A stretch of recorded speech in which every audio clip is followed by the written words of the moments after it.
Sayo din na. So yun guys, magandang araw po. Bali mag-harvest kami ngayon ni pare kayo ng tuba. Ayan, samahan nyo kami guys. Yan, maganda yung araw pare kayo, no? Maganda. Guys, papakita namin sa inyo kung gaano kalupit ng tuba na to guys. Napakasarap nito, promise. Sabi nga ng iba, mas masarap pa daw to sa tuba ng nyug. Guys, ayan yung sabi ng tuba, oh. Di ba? Ayan. Sabay Bumubula pa to. buhos. Ayan, okay. Ayan, oh. Ayan, sasali mo lang yan dyan. Ayan, pagkatapos, Hugasan. guys, hugasan nyo para hindi siya agad magasim.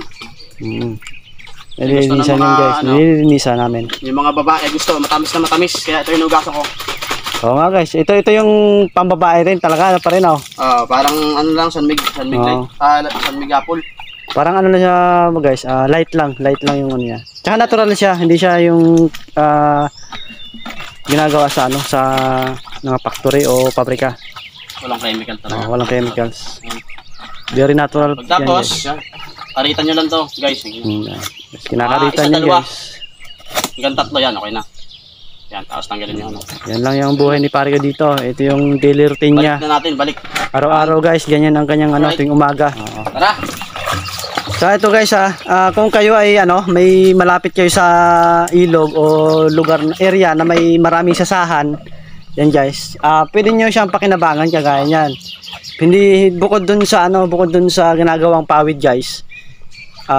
Hindi lang 'yun ang mapapakinabangan natin sa sa yan. Sobrang tamis guys. Parang Yan, guys, parang may amoy apple siya. Gagawa kami ng tutorials. Tuturo namin sa inyo guys, kaya huwag niyo pong kalimutan mag-like guys at saka i-follow kami para sa susunod na mga video ay ma-notify kayo guys. Para mahalaga din kasi ito guys mahalaga din na mapapakinabangan natin itong mga ganitong puno. Mga takaw mga tamis to langgam mo. Alright. So yun guys, meron kami ditong grabe tudong lakas dito guys, oh. Kulayan mo yun, oh. Yan natin, oh. Yan, diba kalahati? Pati yung bubuyog Pati bubuyog kumakain dyan. Ayan, ito yung pinakamalakas natin na Yan yung pinakamalakas guys. Ito na tuba. Sakod.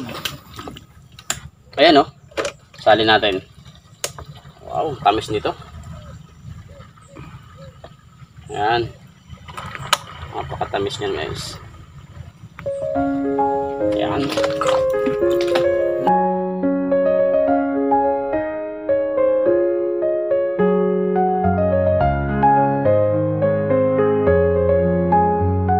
Yan guys, ang aming na-harvest, yun, isang milk cans, at saka yan,